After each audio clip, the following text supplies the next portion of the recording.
everyone, and welcome to People Always Ask.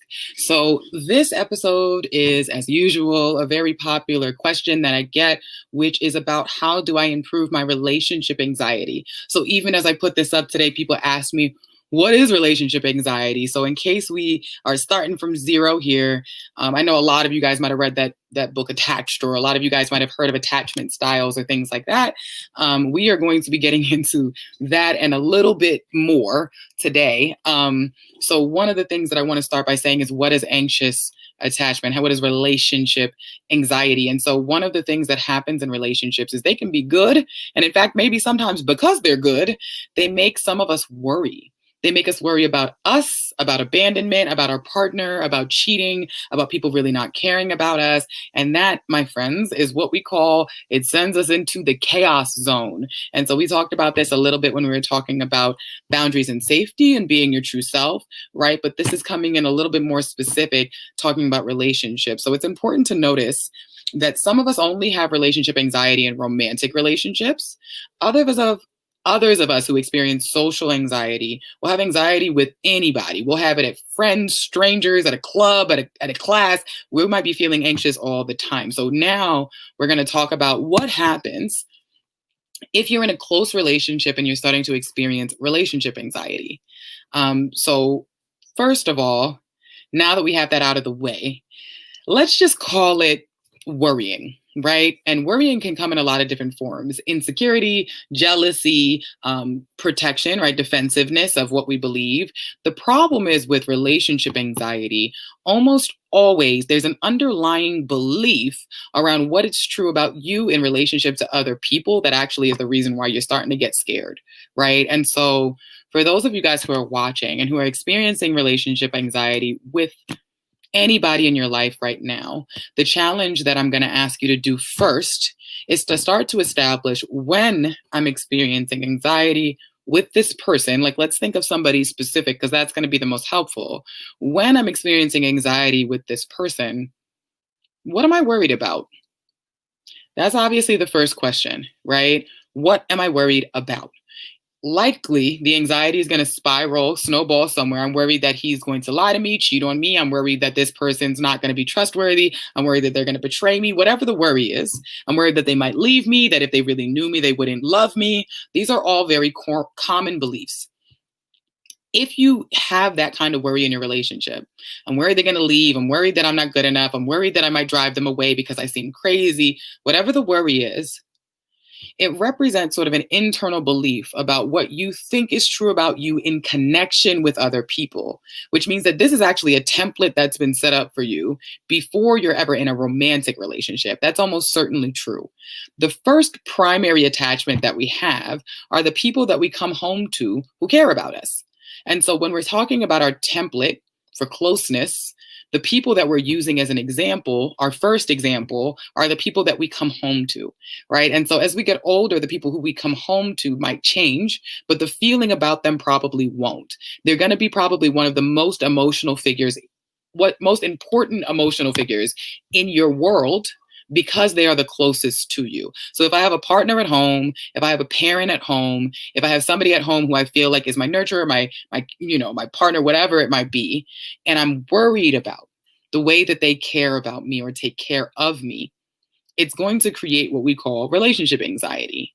So when I'm talking about anxiety, the belief that almost always will change around this, right? The thing that you will almost always believe if you are anxious is, I can want things, I can't have them. And so let me type this out.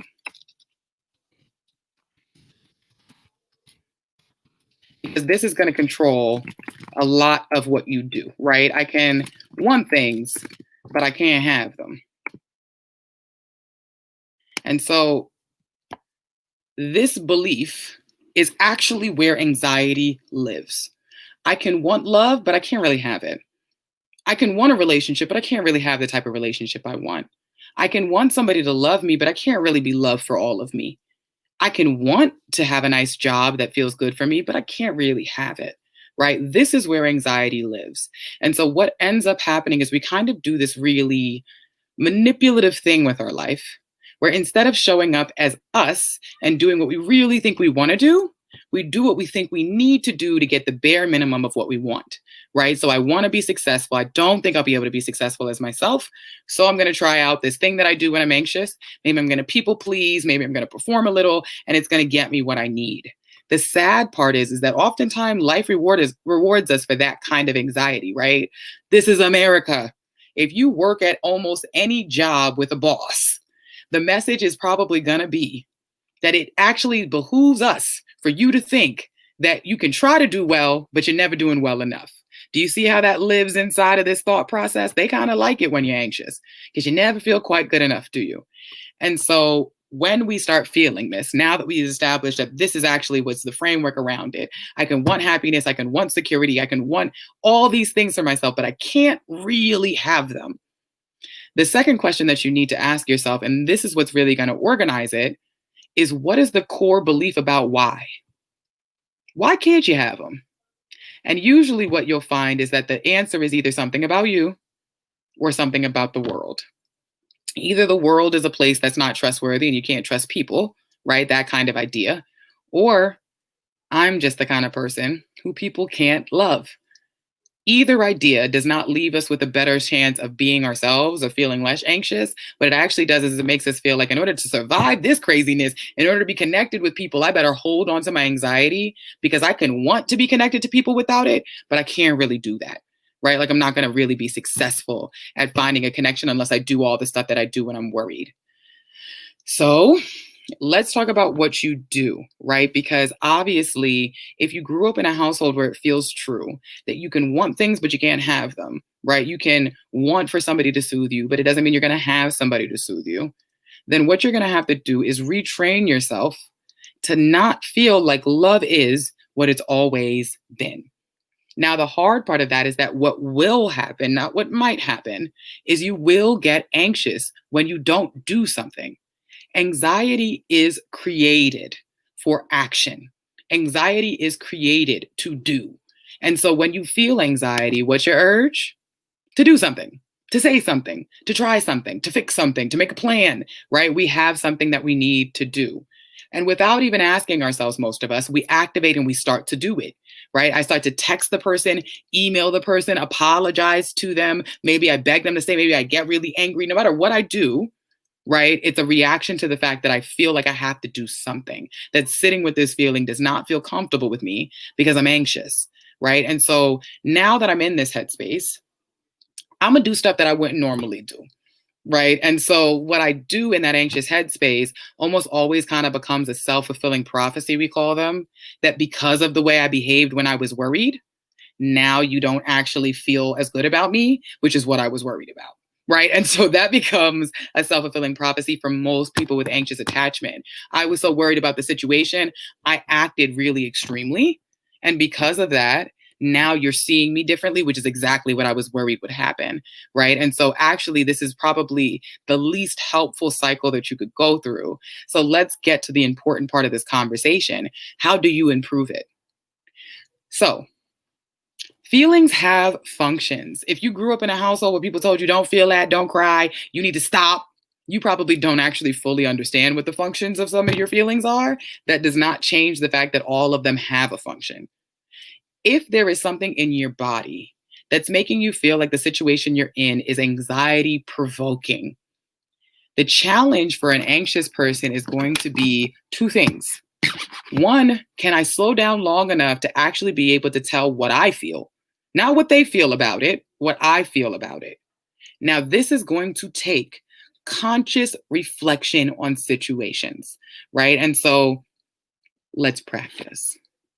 Maybe you've had a situation with a person that you have a crush on, somebody that you like, somebody that you're close to, a best friend, a sibling, a parent who's triggered you. They've made you anxious.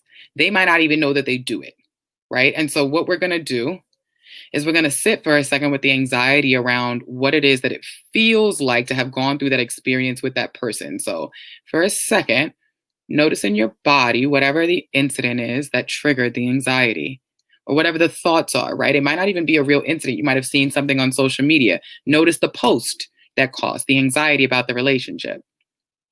And now Instead of doing what you normally do, which is to do something about it, right? Challenge number one, soothe yourself. Don't rely on somebody else in that moment to be able to help you understand what you don't even understand yet, which is, what is this feeling about? What does it mean for me?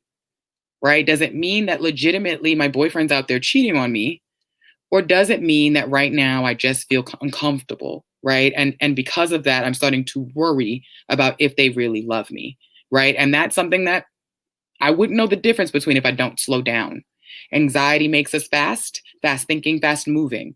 So one of the things that we're going to need to do is consciously, as people who have anxiety in our relationships, this can even be a thing in the moment. I get triggered. You say something to me. You yelling at me. I take a breath. I count to 3 internally. 1, 2, 3. Now, here's going to be the scary, uncomfortable part for anxious people. Anxious people tend to believe I have a feeling, but I should not have that feeling, right? I should feel better. And what actually that does is it makes us more anxious. It makes us really anxious just to be thinking we shouldn't even be feeling this thing. And now that I'm feeling this thing, I probably look crazy. That spiral is absolutely a problem, right? And so it's what we call a thought loop. That's what I call a thought loop. Here's how you know you're in it. It don't go nowhere, right? So I'm starting to think about myself.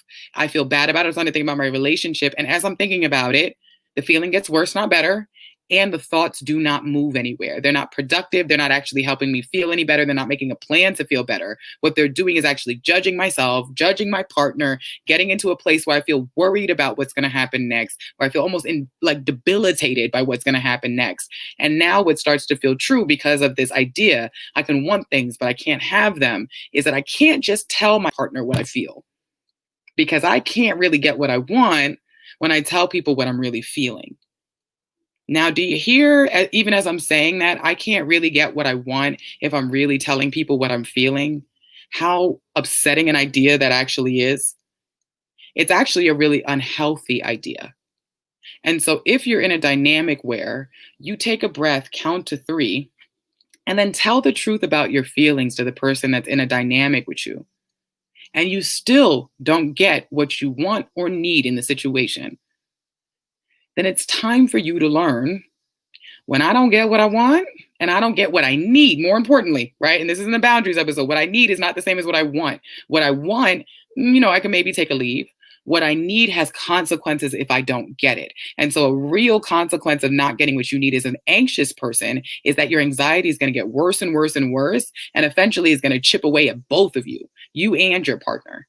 And so even if you're in a relationship, and even if it's not romantic, right? Even we're talking about you and your parent, if I'm always anxious around you and you have no idea and I'm trying to please you and do everything that you want, what's going to end up happening is I'm going to end up resentful. Because do you know what the recipe for resentment is? It's not asking for what you need and then acting out what you'd like for people to do to you, giving of yourself so that people will give to you, loving people so that they'll love you. And then when you don't get it back, you realize you haven't been taking care of yourself. And so you're mad that those people aren't taking care of you either. But the truth of the matter is, you are responsible for you. So when the first trigger happens and you start to feel anxious and uncomfortable, the onus that you have to yourself is to be able to say, my feelings have a function. These are not crazy. These are not totally irrational. But what I'm going to need to do is not jump on the anxiety and do something, even if it's telling me to. What I'm going to need to do is actually the opposite of that. I'm going to need to feel this feeling in my body. And instead of asking why, because why usually ends up in a judgment, I'm going to ask myself, what? What happened before I started feeling this way? What would make me feel better? What do I need? What is it that happens when I feel this way in general? What are the people that are around me that make me feel better? What are the people who are around me who make me feel worse? Ask what, not why. Interrogate that feeling, but don't judge yourself, right? Which is why we're asking what and not why, right? So then when we figure out what the feeling means, right, then we can say to ourselves, well, this makes sense. So let me share this with other people. right? Let me make sure that if I know this makes sense and it's valid, that I don't let my life experience that says I can want things, but I can't have them, navigate the next part of how this story is going to go, right? Instead, what I'm going to do is I'm going to say, listen, that's how that story went with that person. But if I want to move towards better, healthier, more secure relationships, I have to know if this person is different than the person that I was with before who caused me to have anxiety, right? And so if they are not different enough, the answer starts to become put distance between the two of you until you feel comfortable, right? Sometimes distance of just a couple days is fine. Sometimes distance means I don't know you at all. Only you can say what your safe distance is away from somebody so that you can start to feel like yourself again and so that you can feel decent, right? Only you know what you feel like when you're quote unquote normal because other people are just seeing the defenses. So, when you're anxious, the thing that's really hard about it is sometimes you can't even really see who you are because you're so worried about what everybody else thinks about what you're doing and what your partner thinks about what you're doing and what your job thinks about what you're doing that actually it ends up being the way that you define yourself. I could tell you very clearly what my first boyfriend thought about me. I could tell you very clearly what he did in that relationship. What I could not tell you clearly is what I said or did. Because who wasn't I paying attention to in that dynamic? Me. Because it didn't feel important to pay attention to me. It felt important to go, well, if I give up all my needs and wants, maybe eventually I can get somebody to love me. Right. And that pattern proved true, right? In that dynamic, because you will be able to find people who believe that people shouldn't need anything. And so even if you think, oh, this is really unhealthy, so people probably won't like this, uh-uh. A lot of us grow up unhealthy. So some people actually will like it. They'll look at you and go, look how nice it is that they don't need anything. I just love people who don't need stuff. And I don't feel like I should need stuff from you and you shouldn't need stuff from me. And you're both lying, right? Because people sometimes need things from each other. And just the principle that you're not supposed to need them puts you right here in this thought trap. I can want things, I can even need them, but I can't have them. Right. And so you end up in a relationship dynamic where you actually know in an organizing way that it's not going to be okay with your partner for you to ask for what you need. And so even when you recognize that this is an anxiety provoking relationship, you're not even comfortable leaving, right? Because this is what you think this is supposed to feel like, right? And so what will end up happening, and so let's just really try to figure out how I'm working here, right? Like, because anxiety makes it hard to see yourself. So let's talk about how you see yourself. First of all, notice your body. Seems so simple, but it's also step one. Notice what's happening to me right now in this moment, what's happening to my breath, what's happening to my heart, what's happening to my thoughts. Because remember, body states and mind states are connected, which means if your thoughts are looking crazy, you should check in with your body because it's probably feeling really bad too. Right. And then what anxious people do is instead of trying to help themselves, because they don't really believe that they'll be okay by themselves, right? They'll try to use other people to get the idea back about themselves that they want. Right. And so if I really want to feel lovable, I'm going to keep giving you as much input as I can. I'm going to be whatever type of partner I need to be until you tell me I'm lovable. Right. Or until I feel like there is no way to deny that I am worthy of love. Right. And so you have to learn this about yourself well. And this is not something to condemn or anything. But if you can't see yourself and regulate your own feeling, if you need other people to make your anxiety better, which most of us do, right? Most of us will be like, you need to apologize. The thing people love to say now is, you were gaslighting me. Here's the thing, they could have been gaslighting you. What you need to recognize is how are you now using this person who gaslit you to try to regulate your own emotional experience, right? So now you did this to me. I need you to get up in my body and make me feel better. And if you can't do it, I'm mad at you. I'm furious. I'm resentful, right? Because I'm actually trying to use your emotional state to tell me how to feel. And because you're not happy with me, now I'm not happy with the situation because I've been trying damn hard to make you happy with me. Right. And that's going to build resentment. And so one of the things that we really need to do, just step one right out of the gate, Can you learn how you've been doing this with people? Can you learn the ways in which you're actually trying to bring out a specific reaction to prove to yourself, not to prove to them, that what you feel is valid, that you are who you think you are, that you are as strong as you think you are, that you're as lovable as you think you are? Can you see the ways that you're actually trying to use other people to validate that for yourself? Because usually just that attempt to get it validated, it turns into almost like this really intense emotional experience where if we don't get it, we become a version of ourselves that's a lot less tolerant. So then all this niceness, all this, we don't need anything thing that we did before goes right out the window, right? Because we need this person to help us feel better about ourselves, right? And we know even as children, if our parents look at us and we get upset and it's really not about them, but they're like, yo, I put a roof over your head, I put food on your table, you need to feel better. Do we feel better? Nah. But if our parents are scary enough, you know what we do? We pretend we do.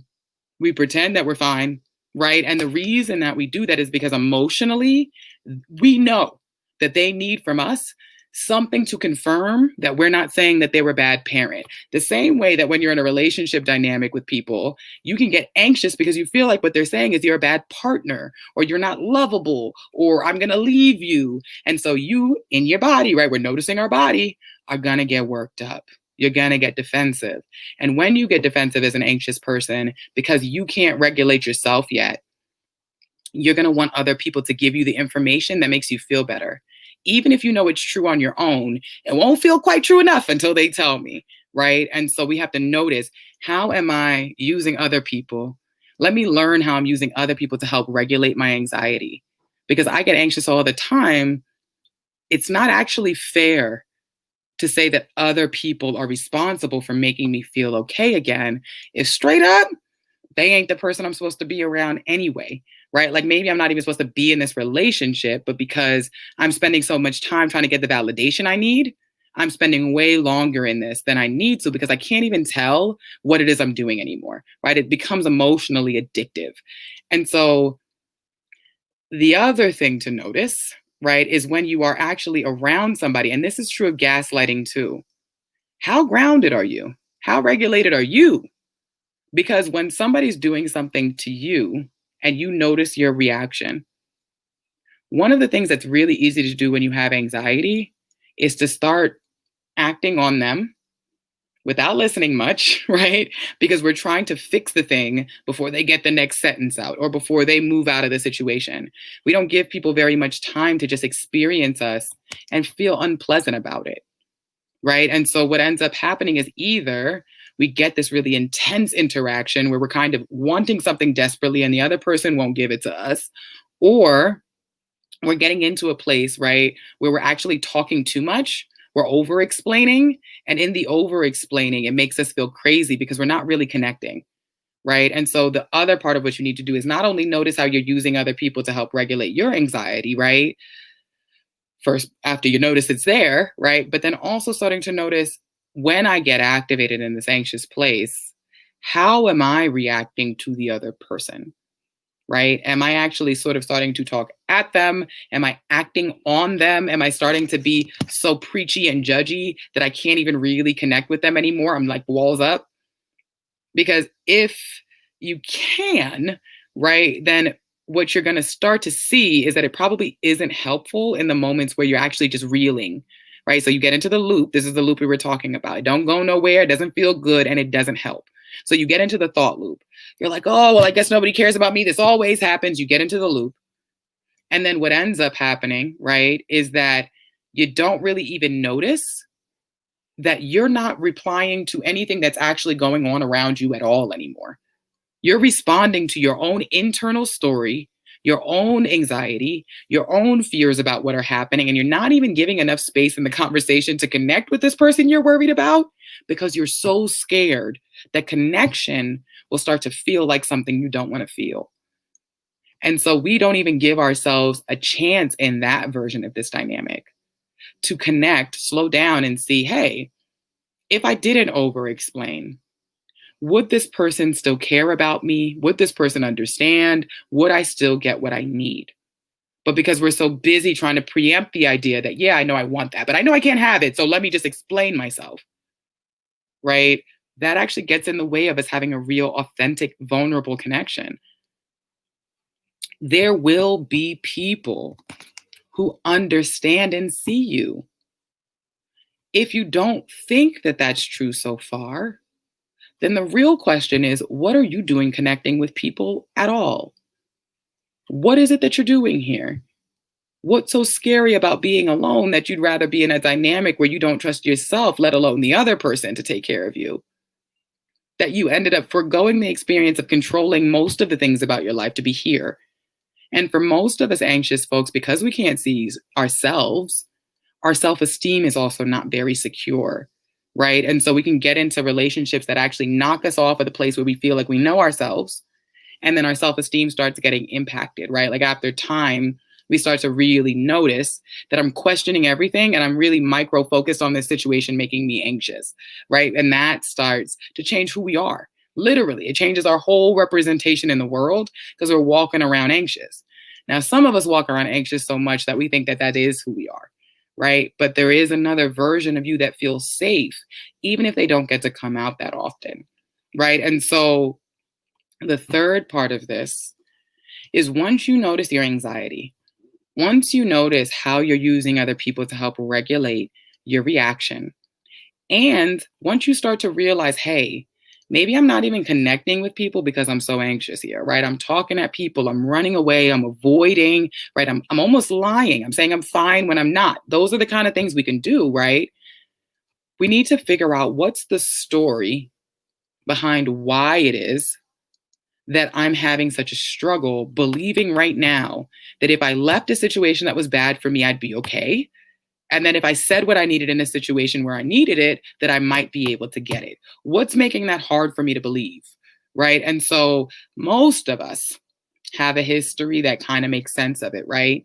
Every feeling has a function, every feeling has a home. So if we're looking around at a situation and it's not logical, what we know, and this is true absolutely with anxious attachment, is that even if this person here isn't making you anxious, once upon a time, there was somebody that you were close to, somebody who you felt that you might need, who made you truly believe that the way to get your needs met was to pretend you didn't have them, right? That if you gave up all your needs and wants, if you gave up some of your emotionality, that then they'd give you what you need. Then you could be the person who you wanted to be, right?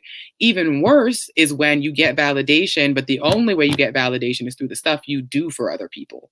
And so some of us will consider ourselves helpers, givers, empaths. And what we really mean is we don't know who we are if we're not helping people or doing stuff for other people because we're anxious.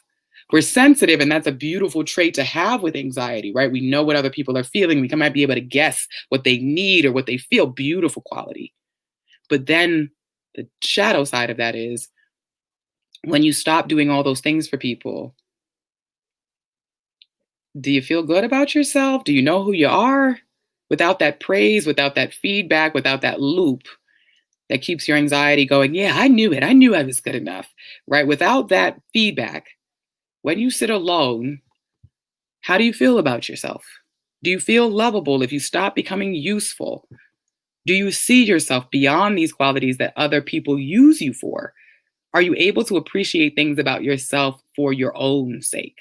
Not because they help you get things with others or get you to protect yourself from others, but can you value what you value about yourself because it brings you joy, or because you're passionate about it, or because you're interested in it, or because you think there's possibility there, or there's creativity there, or there's passion or love there? Are you aware of the things that you personally are driven by, or even that you could ask for that would make you feel happier, right? Most of us, when we get really into anxious attachment, we start letting go of the big dream to settle for the thing we can get, right? Because I might want that dream, but I can't get it. So let me not even ask. And in fact, maybe if I go to the most extreme version of this, I'm going to get into a relationship where I know how it's going to end because I'm so scared that it's going to end because of me. So I'm going to get with a person where I know how it will end. I know they're married and so they can never marry me, right? I know that they're not the race that my family approves of, so we're only going to get so far. I know that this person has cheated on all their partners, so I'm never really going to expect them to be with me monogamously, right? I put the roadblock there. So my anxiety goes, that's what's going to go wrong, right? But really, we deserve better than that. We deserve better than the safety net underneath the thing that we really want. We deserve the thing that we want up there, right? And so we at least deserve to try for it, ask for it, feel it, right?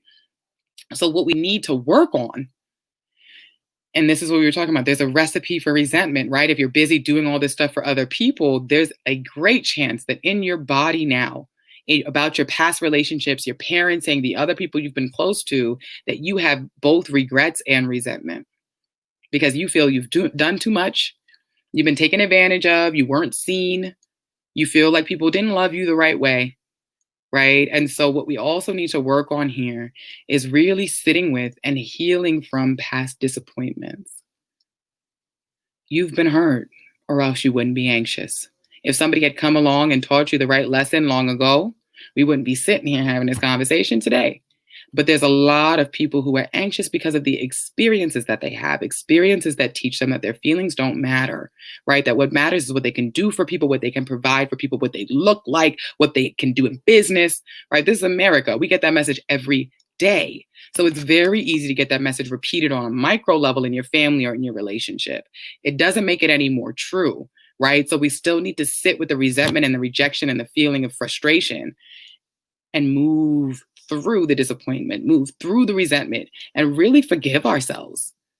Can we forgive ourselves for putting ourselves in situations that actually made our anxiety feel worse? Right? Can we get through the disappointments that have happened already so that at least when I'm having an interaction, I'm worried about what's happening right here, right now?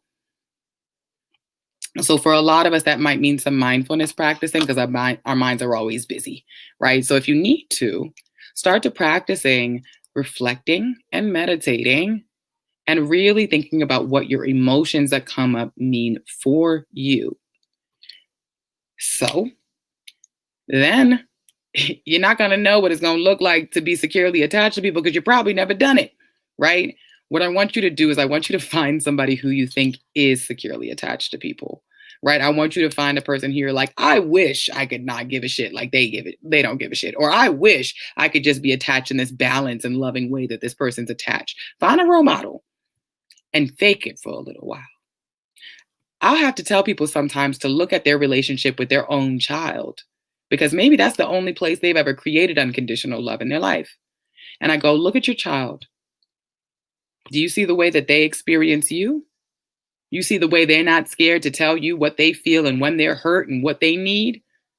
You deserve that. So let's practice that, right? And so the biggest kind of emotional thing that you can do for yourself, and this seems so simple, is to feel your feelings and tell the truth. Feel your feelings and tell the truth. Do not over explain. Do not try to get into a rationale around it. Feel your feelings. Tell the truth. Try to refrain from judgment, and self judgment is included in that. And just see what happens. Count to 3 in your mind and try to give them space to respond, right? And so when you see that you've shared your feelings, you've told the truth, you've stood in your truth, right? I want you to make sure that you are a broken record about your truth. If it is true all day, right? Like it is not true just because someone tells you it's true. It's true because your feelings are facts. You can give them interpretations, you can label them with words, but what's happening in your body is happening in your body. And so what will happen is that if a person isn't a good fit for you, they're going to give you a response to your vulnerability. When you share your feelings and tell the truth after your reflection, after going through where it comes from, after learning your story, when you share your feelings and you tell the truth, one of two things is going to happen. One, the person you're with is going to look at you like, why are you looking at me like I'm supposed to give you something to help you feel better, right? And in that case, I want you to be a broken record. Try it one more time. Tell the truth. Feel your feelings. Tell the truth, right? Even as you gave me that response, I can feel my heart beating because I don't even want to tell you how I'm feeling. I'm scared you're going to leave me. That's an example of feeling your feeling, telling the truth, right? We're not interpreting, we're not judging what this person's going to say back to us. We're just telling the truth. What an ideal response would be when you feel your feelings and tell the truth and you're anxious and you're uncomfortable and you're worried is a response that hears and sees what you need and what you feel. Right. So it's not saying that they're going to go, it's absolutely reasonable that you're worried about everything in this relationship. What it does mean is that the response you get back is not going to reinforce the belief that you can't get emotional comfort when you need it, right? That you don't deserve that that's not something that you're entitled to. If somebody starts to tell you, well, you need to take care of yourself, I don't know why you coming to me with all that, right? Okay, all right. I see you. I heard you. That should be the response that you have. Don't beg. Don't over explain. Don't try to humanize yourself because you are a human being who deserves compassion. And even the begging is going to put you in a place where you start to believe this idea down here. I can want this, but I'm not going to be able to really get it. Right. So instead of doing all that, do less. Walk away when you're uncomfortable. Move towards people when they make you feel good. And so, even though unhealthy, anxiety provoking connections might feel comfortable, might feel passionate, might feel interesting, we need to rewire your brain so that that primary connection you had that actually made you feel both scared and loved at the same time does not mean that for the rest of your life, you decide that scared has to come with love. We need to rewire those two things, right? It means that fear can be there, right? But it isn't indicative of, it isn't predictive of if you're in love, right? What is actually sort of a helpful test to take, right? Is that if I shared my feeling about this and told the truth, would it make it better or worse, right? Because first I have to learn to self soothe so I can figure out what my feelings are. But if I share my feeling and it makes it worse, as an anxious person, I need to learn to let it go. That there is not a scarcity. There's not like some few number of people out there that you're going to be able to connect with. What is true is that there's other people out there who you will be able to connect with differently. And you're going to have to practice over and over and over again this idea that you deserve for people to see you and understand you and have compassion for you. And also that you deserve to walk away from situations where you're not feeling good, right? Get your feet out of situations where your body feels horrible and uncomfortable. Move, get out of there. And if you don't listen to your feelings, it will start to feel like your feelings don't have a function, like you're just crazy, right? But your feelings do have a function, even your anxiety, right? And so we want to name them, feel your feelings and tell the truth, reflect on the history that they come from, try to see if our partners can hear us when we feel our feelings and tell the truth. And instead of over explaining, overdoing, connect, listen, be there, be vulnerable. It's not going to take nothing from you, I promise, right? And if they can't step up after you've told them and you've stood in your truth, let it go. Every time you hold on to a person that you don't think can meet your needs, you're making your anxiety worse.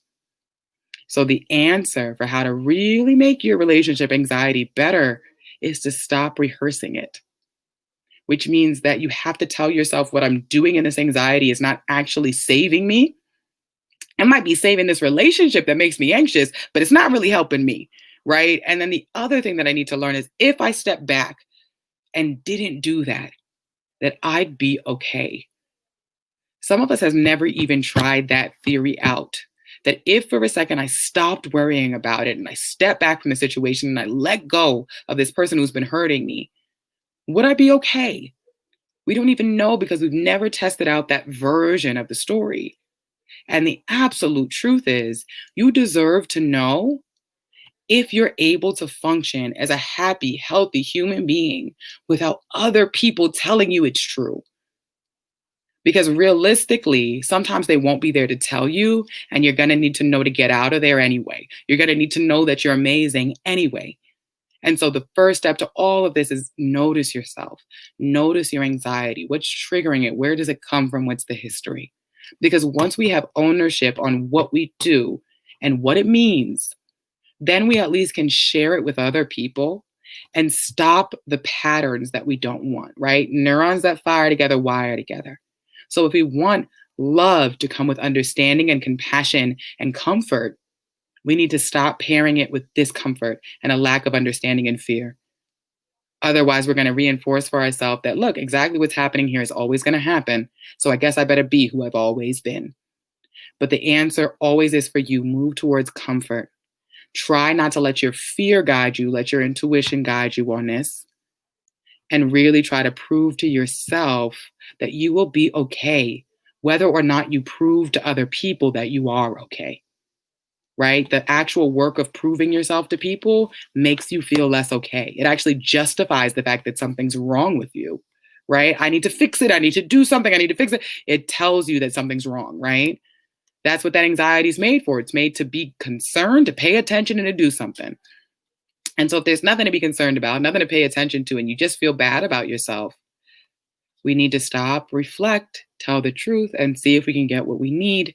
And if we can't, at least try to move towards spaces where maybe one day, right, we can start to feel that way by ourselves. Like I can start to feel good alone. So when someone else asks me what it is that makes me feel good, I could tell them, right? I wouldn't just be like, I don't know, because nobody ever takes care of me and nobody cares what I want. It doesn't matter. Stop using other people to regulate what you feel. How do you regulate what you feel, right? How do you move towards people that make you feel like you can trust instead of towards people that make you feel worried that you can trust, right? Because they're out there, but sometimes we don't move towards them. And so for now, right, as crazy as that is, take a breath into your belly, try to relax. Your calm body state is going to get you further than your anxious thoughts ever will. Feel your feelings, tell the truth. I'm going to pull a tarot card. So we're over a little bit, and I want to leave us with the message here. And so the card that I pulled here is the Hanging One.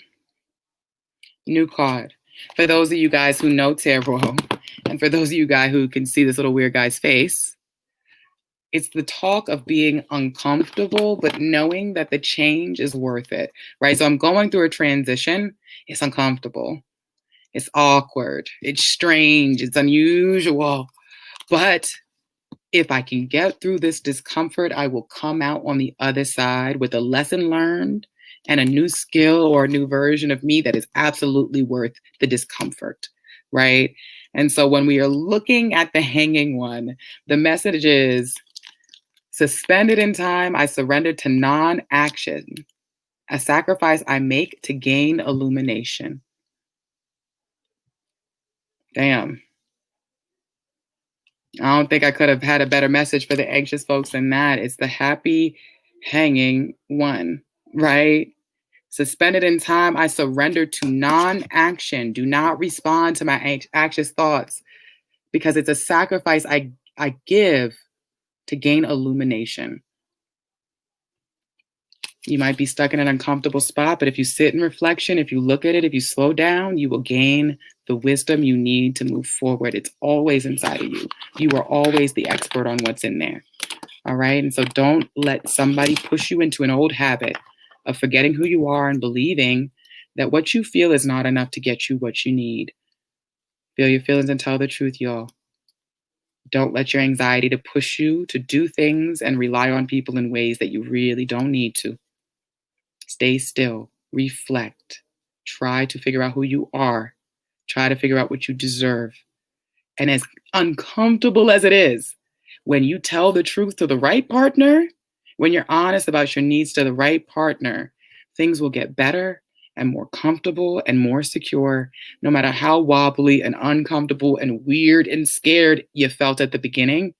That work is the only work that's really worth it in a relationship. The only work that's worth it is to sit and to see what it means that your vulnerability is out here now. Can this person step up? Can they not? Gain the insight from that experience. And when it isn't what you need, try to love yourself enough to understand that other people will love you too, and move on. Give yourself space to breathe and think and reflect and not judge yourself. And when a situation doesn't feel good, be honest And when it's not good for you, move on. That is the only way to move towards less anxiety, more trust. Okay, so remember the hanged one. If you need to look up this tarot card after we're done, I trust me, most tarot card decks are the same. You can do it because I think that's actually the perfect message for most people who are experiencing relationship anxiety, the hanged one. Just remember to stick in there. It may be uncomfortable to show people what you need, but it's absolutely worth it. And it will give you an insight into something you maybe have never felt, never seen before. Give people the chance to give you a good surprise. It's the only thing that ever changes us for the better. A good surprise from somebody. A bad surprise, that ain't gonna work out for nothing, right? That's gonna help us be more anxious. So wait for the good surprise. Remember the hanged one. For now, that's it, y'all. People always ask what they can do to improve their relationship anxiety, and that actually is it. It's actually a very, very hard process. I don't expect this to be a black and white thing, but it is a process. You will have to try it again and again and again to get to the point where you prove to your body, for all the thousands of times I've practiced being anxious with people, it's actually okay to be myself too. It's actually okay to calm down a little, feel my feelings, and tell the truth. Right. And remember, you've practiced the wrong way a lot of times. Give yourself some credit, give yourself some space to practice the right way. All right, y'all. See you right here on Young Boss Media next week at 7:30 for People Always Ask. Keep breathing, y'all, and take care of yourself.